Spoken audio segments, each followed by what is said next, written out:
எல்லோருக்கும் வணக்கம். நான் ஜமால் முகமது சாபி மான். இந்த பதிவை நம்ம ஆரம்பிக்கிறதுக்கு முன்னாடி இந்த குறளை முதல்ல கேட்டுடலாம். எல்லா விளக்கும் விளக்கல்ல, சான்றோருக்கு பொய்யா விளக்கே விளக்கு. இந்த திருக்குறளை இதுல சொல்ல வேண்டிய அவசியம் எதனால ஏற்பட்டதுன்னு சொல்லக்கூடியதையும், உங்களுடைய சிந்தனையில ஓடிட்டு இருக்கக்கூடிய பல வரலாற்று ரீதியான சந்தேகமான கேள்விகளுக்கு பதிலாதான் இந்த பதிவு இருக்க போகுது. அதனால இந்த பதிவை நீங்க கடைசி வரைக்கும் பொறுமையா ஸ்கிப் பண்ணாம முழுமையா பாருங்க. அப்படி பார்க்கக்கூடிய நேரத்துலதான் உங்களுக்கு தெளிவான பதில் நிச்சயமா கிடைக்கும் என்கின்ற நம்பிக்கையில தான் இந்த பதிவை நான் ஆரம்பிக்கிறேன். அதுக்கு முன்னாடி நீங்க மறக்காம நம்ம சேனலை கொஞ்சம் சப்ஸ்கிரைப் பண்ணிக்கிட்டு பக்கத்துல இருக்கக்கூடிய இந்த பெல் ஐக்கானையும் கொஞ்சம் ஆன் பண்ணிக்கிடுங்க. இது டைம் பாஸ், உங்களுக்கான தேடல். சும்மா சொல்லக்கூடாதுங்க, மும்முனை தாக்குதல் மாதிரி தான் இருந்தது. நம்முடைய சேனல்ல போட்ட லாஸ்ட் வீடியோவை பார்த்த நம்முடைய சப்ஸ்கிரைபர் கேட்ட அந்த கேள்விகள் எல்லாம், அந்த கேள்விகள் என்னன்னு சொல்லக்கூடிய பார்த்துட்டு அதற்கான பதிலையும் நீங்க அடுத்தடுத்ததா தெரிஞ்சுக்க போறீங்க. அப்படி என்ன கேள்வி கேட்டாங்கன்னா, முதல் நியாயமான கேள்வி என்னன்னா, இஸ்லாம் கிறிஸ்தவம் போன்ற மதங்கள் எல்லாமே அயல்நாட்டில இருந்து வந்த மதம் தானே, நம்மளுடைய மண்ணினுடைய பாரம்பரியமான அந்த இந்து மதம் இங்க இருக்கக்கூடிய நேரத்துல எதுக்கு நீங்க அந்த மதத்தை பின்பற்றுறீங்க? இந்த தோணியில இருந்தது ஒரு கேள்வி.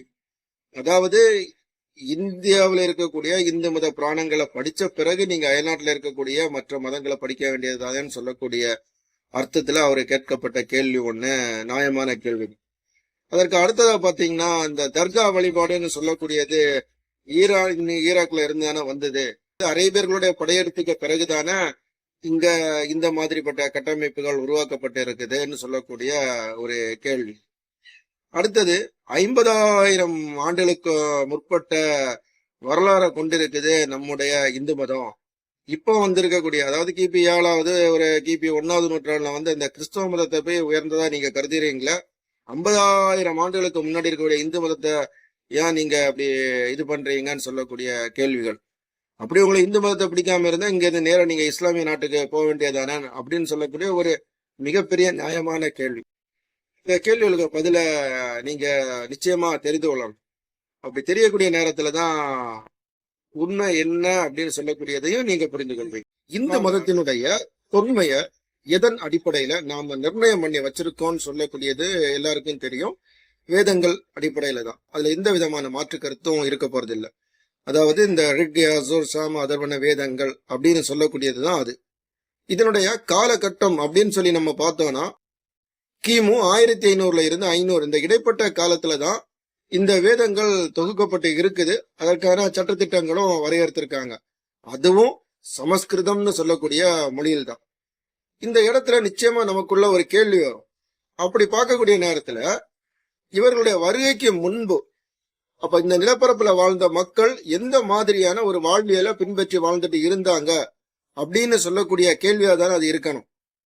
அப்படி இருக்கக்கூடிய நேரத்துல இந்துன்னு சொல்லக்கூடியது இங்க இல்ல அப்படின்னு சொல்லக்கூடியதையும் நாம புரிந்து கொள்ள முடியுது இல்ல. இது நான் சொல்லல, இது என்னுடைய கருத்தும் இல்ல. வரலாற்று ஆவணங்கள் தந்திருக்கக்கூடிய தரவுகள் அடிப்படையில தான் நான் பேசிட்டு இருக்கிறேன். அதனால சொல்லிட்டு இருக்கக்கூடிய என்னைய பார்க்காம நான் சொல்லக்கூடிய கருத்துக்களை மட்டும் நீங்க உள்வாங்குங்க. இந்த திருக்குறளை ஏன் சொன்னேன்னு சொல்லக்கூடியதையும் கடைசியில சொல்றேன். இப்ப இதுவரைக்கும் நான் என்ன சொல்லியிருக்கிறேன்னா, இந்த இந்து மதம்னு சொல்லக்கூடியது வேதங்கள் அடிப்படையில தான் கட்டமைக்கப்பட்டு இருக்குது. அந்த வேதங்களுடைய காலகட்டம்னு சொல்லக்கூடியதையும் நான் சொல்லிட்டேன். இதை கொஞ்சம் ஞாபகத்துல வச்சுக்கிடுங்க. நம்ம அடுத்தது கொஞ்சம் கூட டிராவல் பண்ண வேண்டியது சொன்னா, இங்க உள்ளது இல்லைன்னா எங்க இருந்துப்பா வந்ததுன்னு சொல்லக்கூடிய கேள்வி அடுத்ததா வருது இல்ல. அந்த கேள்விக்கு பதில் நமக்கு தெரியணும்னா நம்ம இங்க இருந்துட்டே தேடுனா கிடைக்காது. இங்க இருந்து இப்ப இருக்கக்கூடிய ஈரான், ஈராக், அந்த கால பெர்ஷியான்னு சொல்லக்கூடிய நாட்டுக்கு போனா மட்டும்தான் அதற்கான பதில் கிடைக்கும்.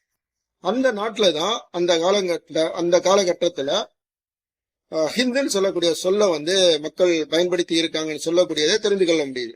அது மட்டும் இல்ல, இந்த ஹிந்துன்னு சொல்லக்கூடிய சொல்லுக்கு ஒற்ற தமிழ் விளக்கம் என்னன்னு சொல்லி பார்த்தோம்னா, தூரத்துல இருக்க இடம் அப்படின்னு நம்ம தமிழ்ல சொல்றோம்ல, இதே மாதிரிப்பட்ட அர்த்தத்தை கொடுக்கக்கூடியதான் ஹிந்த் அப்படின்னு சொல்லக்கூடியது. இந்த மக்கள் அங்கிருந்து நகர்வு பண்ண மக்கள் இந்த மாதிரி சொல்லிக்கிட்டு வந்தனால இத வந்து அவங்க ஹிந்துன்னு சொல்லி அவங்க அடையாளப்படுத்த ஆரம்பிச்சாங்க. இந்த ஹிந்து தான் அவங்க ஒரு வலுவான கட்டமைப்பை உருவாக்கி அதை ஹிந்து மதமா மாற்றுறாங்க.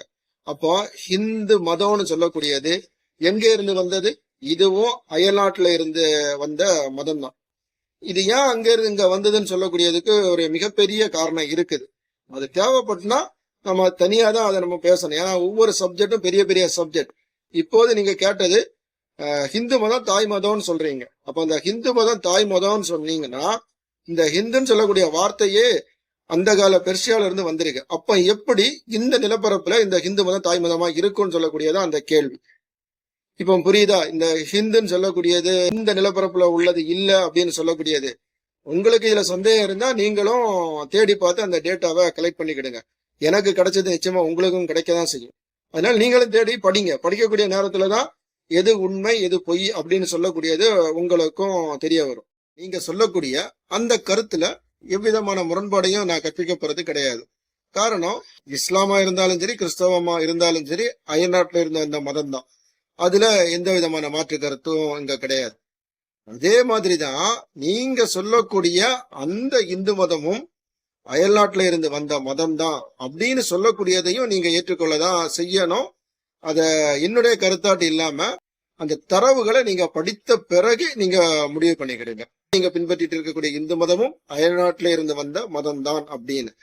ஏன்னா இந்த தீப ஆராதனை வழிபாட்டு முறைன்னு சொல்லக்கூடியது பெர்ஷிய பேரரசுக்கு முந்தைய காலகட்டங்கள்லயும் பெர்ஷிய பேரரசுலயும் இருந்துட்டு இருக்கக்கூடிய ஒரு வணக்க வழிபாட்டு முறை அப்படின்னு சொல்லக்கூடியதையும் நீங்க தேடி படிச்சு பாருங்க. இந்த மாதிரி பல தொல்பொருள் தரவுகள்ல இருக்கக்கூடிய அந்த ஒற்றுமையை வச்சுதான் சொல்றேன். இங்க இருக்கக்கூடிய இந்து மதம் நாட்டில் உள்ள மதம் தான். அதே மாதிரி இந்த இந்து மதத்துல இருக்கக்கூடிய கட்டமைப்பு முறையானது ஆபிரகாம் நபி காலகட்டங்கள்ல கட்டமைக்கப்பட்ட அதையே முறையை ஒத்துதான் இருக்குது. அது எப்படின்னு சொல்லக்கூடியதையும் நாம போக போக தெரிஞ்சுக்கொள்ளலாம். அதாவது நீங்க இப்ப இந்து மதம்னு சொல்லக்கூடியதுல இருக்கக்கூடிய எல்லா விதமான, அதாவது இப்ப தமிழகத்தை பாத்தீங்கன்னா எல்லா விதமான ஜாதிய கட்டமைப்புகள் இருக்கும். இது எல்லாமே இந்து மதம் தான். தெலுங்குல போனீங்கன்னா அங்க பல ஜாதிய கட்டமைப்புகள், அது எல்லாமே இந்து மதம் தான். இதே மாதிரி இந்தியா முழுவதும் இருக்கக்கூடிய எல்லா ஜாதிய கட்டமைப்புகளையும் ஒருங்கிணைக்கக்கூடியது தான் இந்து மதம் அப்படின்னு தான் நீங்க சொல்றீங்க. இதே கட்டமைப்பு முறையை தான் ஆபிரகாமுடைய காலகட்டங்கள்லயே ஆரம்பிச்சிட்டாங்க. அதனுடைய காப்பி தான் அவங்க இங்க கொண்டு இப்போ பேஸ்ட் பண்ணி வச்சிருக்கக்கூடிய இந்து மதம். சொல்றதுனால உங்களுடைய நம்பிக்கையை காயப்படுத்தணும் அப்படின்னு சொல்லக்கூடிய நோக்கம் கிடையாது. அதே நேரத்துல வரலாறு இப்படிதான் இருக்குது. இதை நீங்களும் படிச்சீங்கன்னா உங்களுக்கும் புரிய ஆரம்பிக்கும்னு சொல்லக்கூடிய அந்த ஒரு சிந்தனை தாக்கத்துக்காக தான் நான் இந்த எக்ஸாம்பிள இப்படி சொல்லியிருக்கிறேன். நீங்களும் படிங்க. படிக்கக்கூடிய நேரத்துல நிச்சயமா உங்களுக்கும் அந்த உண்மைகள் தெரிய வரும். அடுத்தது அந்த தர்கான்னு சொல்லக்கூடியது அடக்க ஸ்தலம். அதாவது தமிழகத்துல இந்த முதுமக்கள் தாலின்னு சொல்லக்கூடிய அந்த ஒரு கான்செப்ட் இருக்குல்ல, இறந்தவங்களை அந்த பானைக்குள்ள வச்சு அடக்கக்கூடிய அந்த முறை, இந்த முறையை ஒத்துதான் அந்த அரேபிய தீபாரம்பத்தினுடைய அடக்கக்கூடிய அந்த வழிபாட்டு முறையும் ஒத்து இருக்கும். அதை நேர்ல நீங்க போய் பார்க்கக்கூடிய நேரத்துல நிச்சயமா அதற்கான ஆதாரங்கள் உங்களுக்கு கிடைக்கும்.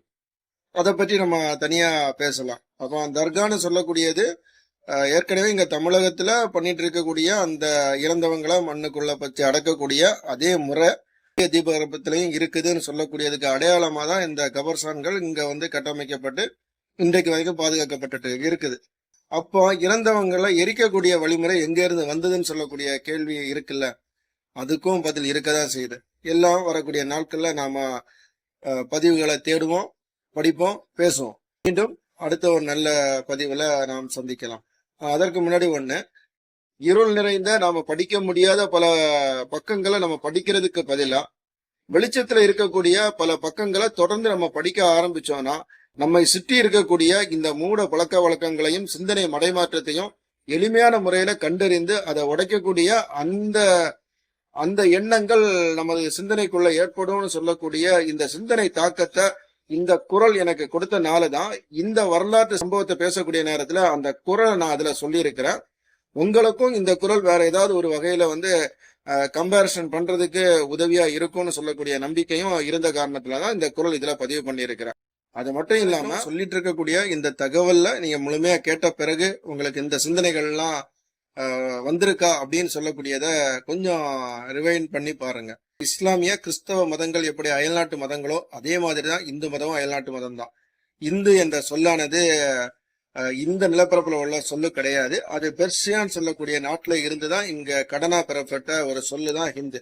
இந்த ஹிந்துன்னு சொல்லக்கூடிய சொல்லு ரஷ்யா, அரேபிய, சமஸ்கிருத மொழிகள்ல அதிக அளவுல பயன்படுத்திட்டு இருக்கக்கூடிய ஒரு சொல்லுன்னு சொல்லக்கூடியதையும் நீங்க தெரிஞ்சிருக்கணும். அதே மாதிரி இந்த தர்கா வழிபாட்டு முறைன்னு சொல்லக்கூடியது இறந்தவங்களை மண்ணை தோண்டி உள்ள அடக்கக்கூடிய அந்த சிஸ்டத்தை நாம காலங்காலமா பண்ணிட்டு இருக்கோம். தமிழர்கள் பண்ண ஒரு சிஸ்டத்தை தான் இன்னைக்கு வரைக்கும் நாம அதை தொடர்ந்து பண்ணிட்டு இருக்கிறோம்னு சொல்லக்கூடிய அந்த வரலாற்று அந்த பதிவை நம்ம மறந்துடக்கூடாதுன்னு சொல்லக்கூடிய நோக்கத்துக்காக தான் தர்கா கலாச்சாரம் இன்னைக்கு வரைக்கும் காலங்காலமா தொண்டு தொட்டு வந்துட்டு இருக்குதுன்னு சொல்லக்கூடிய ஒரு புரிதல் உங்களுக்கு கிடைச்சிருக்கணும். இங்க போட்டுட்டு இருக்கக்கூடிய இந்த சண்டை யாருக்கு லாபம்னு பாத்தீங்கன்னா, இங்க ஒற்றுமையா இருக்கக்கூடிய மக்களுக்கு எந்த வகையிலும் பயன்படாது. உங்களுடைய சண்டைய ஆதாயமா வச்சு ஒரு சிலருக்கு கிடைக்கக்கூடிய அந்த லாபத்துக்காக மட்டும்தான் இந்த சண்டை இங்க தொடர்ந்து நடத்தி வைக்கப்பட்டு இருக்குதுன்னு சொல்லக்கூடியதையும் புரிஞ்சுக்கிடுங்க. சொல்லப்படக்கூடியது யாரா இருந்தாலும் சொல்லப்படக்கூடிய கருத்து கரெக்டா இருக்கா இல்லையான்னு சொல்லி சிந்திக்கிறதுக்கு தான் இறைவன் உங்களுக்கு சிந்தனை வளத்தை கொடுத்திருக்கிறான். அந்த சிந்தனையை பயன்படுத்தி பகுப்பாய்வு செய்த பிறகு நீங்க எந்த முடிவும் எடுங்க. ஏன்னா நம்ம இன்னும் படிக்க வேண்டியது நிறைய இருக்குன்னு சொல்லக்கூடிய சிந்தனையோடு இந்த பதிவை நான் இதுல முடிக்கிறேன். மீண்டும் அடுத்த ஒரு நல்ல பதிவில் நாம் சந்திக்கலாம். நன்றி, வணக்கம்.